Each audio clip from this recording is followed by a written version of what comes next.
Oke, baik, selamat siang adik-adik sekalian. Jadi di kesempatan siang hari ini ya, Bapak akan buatkan satu video lagi terkait masalah materi keempat kita di maternitas. Jadi ini materi terakhir dari maternitas. Nanti Bapak akan kirimkan link untuk absen ya. Jadi supaya adik-adik sekalian bisa tercatat bahwa adik-adik ikut terkait masalah perkuliahan keperawatan maternitas. Nah, silahkan dipelajari materinya yang materi 1, 2, 3. Kalau yang belum lihat bisa dibagikan ke temannya link ya. Link video yang Bapak sudah kirimkan. Nah, ini adalah video keempat, nanti Bapak juga upload. Kemudian adik-adik bisa lihat langsung dan pelajari. Nah, terkait masalah materi keempat ini adalah peran dan fungsi perawat ya, khususnya di perawatan maternitas itu sendiri. Nah, kalau kita berbicara masalah peran, apa itu peran? Nah, ini dalam bahasa Indonesia ya. Jadi peran itu adalah seperangkat tingkah laku yang diharapkan dimiliki oleh seorang yang berkedudukan dalam masyarakat. Jadi kalau berbicara masalah peran, kita semua memiliki peran, khususnya kita yang perawat. Oke, baik, kita lanjut. Jadi kita semua memiliki peran, khususnya kita yang perawat ya. Jadi peran kita ini. Jadi bagian yang dimainkan seorang pemain atau tindakan dilakukan oleh seorang dalam suatu peristiwa. Jadi itu peran. Nah, kalau kita berbicara masalah peranan, merupakan tingkah laku yang diharapkan oleh orang lain ya terhadap seseorang sesuai dengan kedudukannya dalam sistem, di mana dapat dipengaruhi oleh keadaan, status sosial baik dari profesi perawat maupun profesi lain yang bersifat konstan. Jadi kalau peran itu adalah sebenarnya lebih kepada tugas kita ya di suatu sistem atau di suatu pekerjaan maupun di suatu profesi. Nah, itu. Jadi kalau kita perawat ya pasti peran kita adalah melakukan perawatan atau sampai melakukan penyembuhan kepada pasien. Oke ya. Jadi itu. Nah, kita slideshow dulu biar jelas.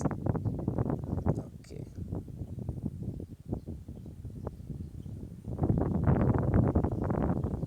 Nah, ini peran sudah selesai tadi ya.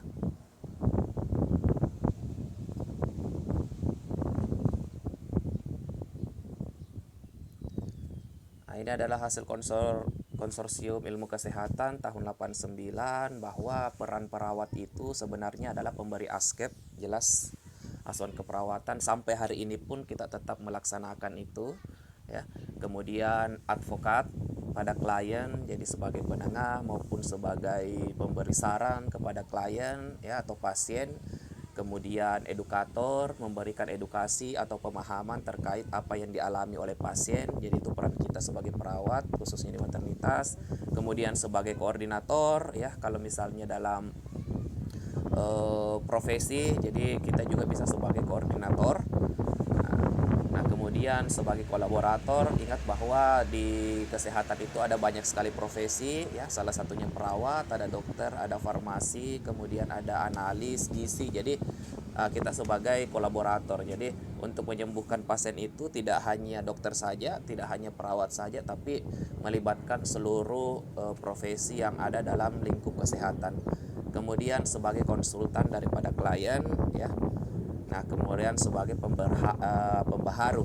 Jadi kita perawat itu sebenarnya tidak bisa monoton seperti itu saja. Jadi harus ada sesuatu yang baru.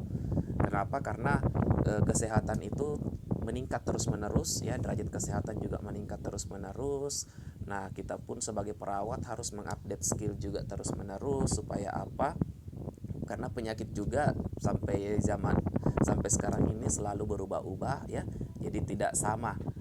Artinya apa? Kita yang harus maju, kita yang harus mengupdate skill kita yang harus mengupdate kita punya pengetahuan. Nah, kemudian peran perawat sebagai pemberi asuhan keperawatan ya, pemberi pelayanan keperawatan dengan menggunakan proses keperawatan. Jadi proses keperawatan itu mulai dari pengkajian sampai ke mana evaluasi ya, sehingga dapat ditentukan diagnosa keperawatan agar dapat direncanakan dan dilaksanakan tindakan yang tepat sesuai dengan tingkat kebutuhan dasar manusia. Nah, jadi kita sudah belajar terkait masalah kebutuhan dasar manusia itu apa-apa saja. Nah, sebenarnya dia dalam asuhan keperawatan ini yang mau kita penuhi. Jadi kebutuhan dasar manusia yang kurang, yang tidak terpenuhi, pemberian asuhan keperawatan itulah yang akan kita penuhi. Kemudian dapat dievaluasi tingkat perkembangannya. Kalau misalnya ada perkembangan ya kita lanjut, kalau tidak berarti kita evaluasi kembali apa yang perlu kita lakukan. Oke. Nah, kemudian sebagai advokat daripada klien ya, perawat itu harusnya oke ini kayaknya. Baik, tidak bisa taruh slideshow, jadi kita lanjut. Nah, sebagai advokat klien ya, membantu klien atau keluarga dalam menginterpretasikan berbagai informasi dari pemberian pelayanan, khususnya pengambilan persetujuan atas tindakan yang diberikan kepada klien. Jadi kita harus memberikan masukan-masukan, kemudian pertimbangan-pertimbangan pada keluarga klien, hal-hal apa saja yang mungkin bisa kita keluarga lakukan ya. Jadi juga dapat berperan mempertahankan dan pelindung hak-hak klien. Jadi itu sebenarnya tugas kita sebagai perawat ya. Kalau misalnya berhubungan dengan advokat klien, meliputi hak mendapatkan pelayanan sebaik-baiknya, jadi tidak harus kita judes ya. Kemudian informasi tentang penyakitnya, jadi kita harus sampaikan dengan gamblang supaya klien juga merasa aman ya. Hak atas privasi, kita harus menjaga privasi klien, menentukan nasibnya sendiri, dan hak mendapat ganti rugi atas kelainan. Jadi kita sebagai perawat itu pekerjaan kita berhubungan dengan nyawa manusia. Jadi sebagai perawat betul-betul skill yang harus kita tingkatkan. Nah, kemudian kalau sebagai edukator ya, membantu klien atau masyarakat meningkatkan tingkat pengetahuan kesehatannya, gejala suatu penyakit ya, dan tindakan yang diberikan sehingga terjadi perubahan perilaku setelah diberikan pendidikan kesehatan. Nah, ini sebenarnya tujuan kita sebagai edukator, yaitu membantu memberikan pemahaman kepada klien terkait masalah penyakitnya. Makanya adik-adik sekalian, selain skill yang harus kita tingkatkan terkait masalah pengetahuan penyakit klien, juga harus betul-betul kita pahami baik-baik supaya pada saat pasien bertanya kepada kita ya, kita perawat bisa menjelaskan dengan baik. Nah, itu juga untuk meningkatkan hubungan saling percaya antara perawat dan klien. Kemudian sebagai koordinator ya, dengan mengarahkan, merencanakan serta mengkoordinasi pelayanan dari tim kesehatan ya, sehingga pemberian pelayanan kesehatan dapat terarah sesuai dengan kebutuhan klien atau masyarakat. Jadi kita di rumah sakit itu maupun di puskesmas itu pasti ada namanya perawat pelaksana ya, atau koordinator atau ketua tim. Jadi kita bisa jadi sebagai koordinator atau ketua tim untuk mengkoordinasi anggota-anggota kita di bawah ya, tidak sembuh-sembuh. Nah, itu kita harus melakukan evaluasi apa yang terjadi, kemudian apa yang perlu kita tingkatkan, apa yang perlu kita evaluasi dari penyakit klien itu. Jadi sebenarnya bicara masalah peran dan fungsi perawat itu banyak sekali. Jadi tidak hanya sekedar memberikan pelayanan ya, tidak hanya memberi makan, tidak hanya mengingatkan obatnya, tapi banyak sekali peran dan fungsi kita sebagai perawat. Mengorganisir seluruh upaya kegiatan pelayanan kesehatan masyarakat dan puskesmas, dalam mencapai tujuan kesehatan melalui kerjasama dengan tim kesehatan lain, sehingga terciptanya keterpaduan sistem pelayanan kesehatan. Ini ada hubungannya dengan peran perawat sebagai kolaborator nantinya di bawah ini ya. Jadi sebagai kolaborator, perawat bekerja sama melalui tim kesehatan yang seperti Bapak tadi bilang di awal. Jadi kita di kesehatan itu tidak hanya satu profesi ya, jadi ada profesi yang lainnya seperti dokter, ahli gizi, fisioterapi. Jadi itu dalam upaya mengidentifikasi pelayanan keperawatan yang dibutuhkan dengan diskusi. Kalau misalnya klien membutuhkan fisioterapi, berarti kita kolaborasi dengan fisioterapis. Kalau misalnya klien dietnya yang harus kita lihat, dietnya yang harus kita perbaiki, berarti kita kolaborasi dengan ahli gizi. Kalau terkait masalah obat-obatannya, diagnosa medisnya, kita kolaborasi dengan dokter atau tukar pendapat dalam penentuan bentuk pelayanan selanjutnya. Jadi kita dengan profesi kesehatan lainnya itu bukan ada yang tinggi, ada yang rendah, tapi kita sebagai partner ya. Jadi sebagai partner kerja supaya klien itu bisa sehat dan sembuh. Nah, dan terakhir adalah sebagai konsultan ya, tempat konsultasi terhadap masalah atau tindakan yang tepat untuk diberikan sesuai permintaan klien atau masyarakat terhadap tujuan pelayanan keperawatan yang diberikan. Jadi ingat kembali bahwa klien itu atau pasien itu tidak mau tahu, yang jelasnya kita pakai pakaian putih-putih, mereka taunya bahwa kita bisa menolong, kita bisa memberikan informasi yang jelas kepada keluarga ya terkait masalah penyakit keluarganya. Nah, jadi seperti itu. Jadi kalau adik-adik sekalian ditanya, dok atau sus bagaimana atau paman, bagaimana apa yang harus dilakukan oleh keluarga saya, apa yang tidak boleh dimakan, apa yang perlu dihindari. Jadi itulah tugas kita sebagai konsultan, dan kita harus memberikan informasi yang jelas terkait masalah penyakit dari pasien itu kepada keluarganya. Nah, kemudian sebagai pembaharu dapat dilakukan dengan mengadakan perencanaan, kerjasama, pembaharuan yang sistematis dan terarah ya, sesuai dengan metode pemberian pelayanan. Ingat bahwa metode pemberian pelayanan ini berbeda-beda ya, pasti akan berkembang terus-menerus. Jadi kita pun harus selalu banyak membaca buku, kemudian banyak membaca berita, perkembangan apalagi yang terjadi dalam dunia kesehatan. Oke. Jadi itu yang perlu kita lakukan sebagai perawat. Nah, kemudian tadi peran kita sebagai perawat, jadi sebagai pemberi asuhan keperawatan, kemudian sebagai apalagi kolaborator, sebagai pembaharu, kemudian sebagai konsultan ya. Dan beberapa hal tadi. Nah, itu peran kita sebagai perawat. Kemudian kalau fungsinya ya. Jadi fungsi itu adalah kegunaan suatu hal atau berdaya guna. Jadi kalau peran itu adalah sifat yang diharapkan, ya, sikap yang diharapkan.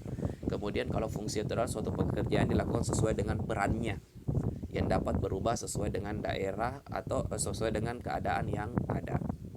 Nah, ini fungsi perawat ada independen. Independen itu artinya tidak terikat ya. Kalau dependen terikat, dan interdependen. Oke. Nah, kita lihat pertama yaitu independen, fungsi mandiri dan tidak tergantung atau tidak terikat kepada orang lain. Dia melaksanakan tugasnya secara mandiri. Makanya dalam asuhan keperawatan itu ada yang mandiri, ada yang kolaboratif. Kalau mandiri ya kita lakukan sendiri ya, tidak ada bantuan dari orang lain, kita tidak terikat, itu sesuai dengan analisa kita. Nah, klien ini butuhnya apa? Klien ini kebutuhan dasar manusianya yang kurang apa? Nah, itu kita penuhi. Nah, itu kalau secara mandiri, melaksanakan tugas secara mandiri dengan keputusan sendiri dalam melaksanakan tindakan dalam rangka memenuhi kebutuhan dasar manusia ya, seperti yang saya jelaskan tadi. Jadi itu. Jadi kalau independen, teman-teman sekalian atau teman-teman mahasiswa, teman-teman perawat bisa lebih menganalisa ya. Jadi semua data-data yang kita kumpulkan dari pasien maupun keluarga dan orang sekitar itu kita analisa dengan baik, menegakkan suatu diagnosa, kemudian kita memberikan pelayanan ya untuk memenuhi kebutuhan dasar manusianya itu dengan secara mandiri. Yang mana contohnya yaitu memberikan klien teknik relaksasi nafas dalam ya, itu secara mandiri. Kemudian dependen melaksanakan tugas atas peran atau instruksi sebagai tindakan pelimpahan tugas. Nah, ini biasanya yang sudah tercatat di rekam medis ya, itu yang kita lakukan. Hal ini biasanya dilakukan perawat spesialis kepada perawat umum. Jadi atau tidak dari dokter, misalnya instruksinya pasangi kateter, atau misalnya instruksinya adalah beri obat 3 kali 1 atau tidak per 8 jam, per 6 jam. Itu semua fungsi kita sebagai perawat yang dependen. Jadi ada pelimpahan tugas kalau dependen. Kalau independen berarti kita secara mandiri atas dasar analisa yang kita temukan. Nah, kemudian kalau dia interdependen, dilakukan dalam kelompok tim yang bersifat saling ketergantungan di antara tim yang satu dan tim yang lain ya.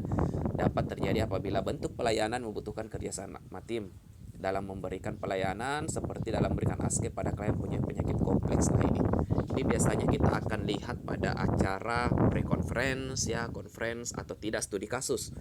Nah, biasanya hal-hal seperti ini kalau interdependen itu adalah kasus-kasus yang misalnya seminggu 2 minggu kita memberikan asuhan keperawatan atau intervensi maupun implementasi yang sama, tapi tidak ada perkembangan sama sekali, maka kita akan melaksanakan studi kasus. Nah, di masalahnya di mana ya, apa yang perlu kita kembangkan, apa yang perlu kita ubah. Nah, itu interdependen. Jadi melibatkan seluruh tim ya.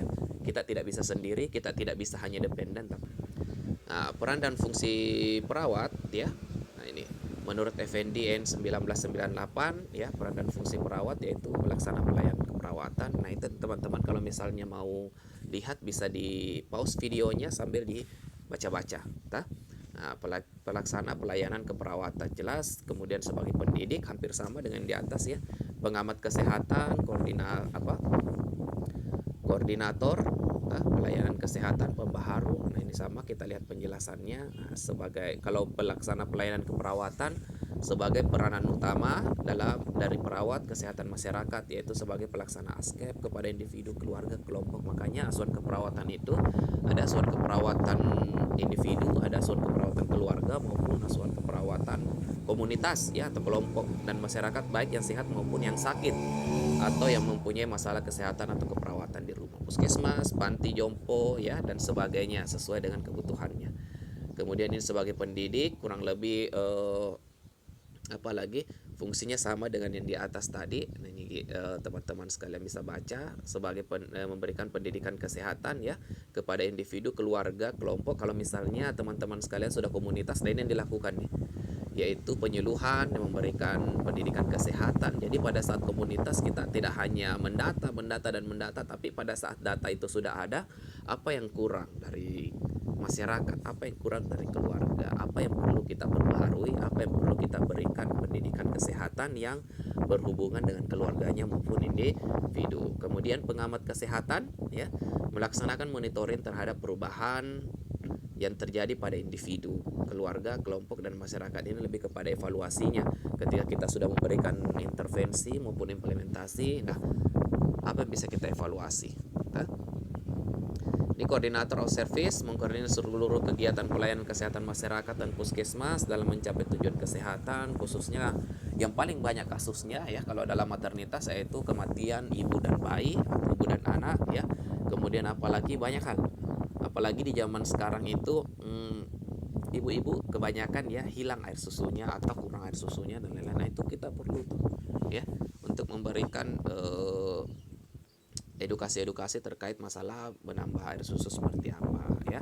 Inovator sebagai pembaharu ya, organisator, kemudian role model ya. Jadi role model itu kita sebagai contoh yang baik dalam bidang kesehatan individu. Makanya kalau dalam waktu komunitas, nah adik-adik yang biasanya merokok ini usahakan kalau pada saat komunitas itu turun KKN atau PKL jangan merokok di depan warga. Kenapa? Karena warga akan melihat itu ya.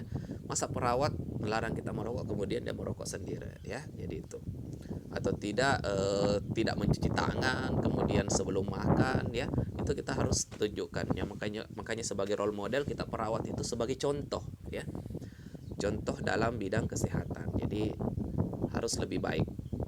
Nah, ini fasilitator ya sebagai tempat bertanya oleh masyarakat, hampir sama dengan konsultan tadi. Oke, dapat membantu memberikan jalan keluar maupun solusi ya dari masalah kesehatan atau keperawatan yang dihadapi. Kemudian sebagai manajer ya, peran dan fungsi perawat komunitas di rumah. Oke, ada perawat langsung dan perawat tidak langsung. Nah, ini kalau perawatan langsung mengacu pada aspek fisik nyata yang diperoleh melalui interaksi perawat atau klien ya, meliputi kegiatan, pengkajian fisik. Nah, kalau ini perawatan langsung, selain itu juga memberi pendidikan kesehatan kepada klien dan anggota keluarga yang memberikan pelayanan kesehatan tentang cara melakukan prosedur tertentu. Jadi ini kita lebih kepada menjelaskan kepada pasien ya, khususnya di rumah. Nah, ini. Kemudian perawatan tidak langsung dilakukan tidak kontrak langsung dengan klien ya. Perawatan cenderung atau lebih mengarah pada kegiatan konsultasi, melanjutkan kegiatan yang telah dilakukan oleh klien keluarga saat di rumah sakit. Nah, ini. Oke, sebagai konsultan memberikan nasihat, masukan, solusi. Oke, peran dan fungsi perawat komunitas di sekolah. Ini bisa ada sekalian baca ya. Nah, kemudian fungsinya di sekolah seperti apa? Oke, ini bisa dibaca sendiri ini ya. Yang jelasnya peran dan fungsi itu ada yang bisa tahu perannya apa saja tadi. Fungsi kita ada 3 yaitu independen, dependen, dan interdependen. Oke, terima kasih dan selamat belajar. Nanti Bapak akan upload dan isi untuk absen maternitas. Terima kasih dan selamat siang.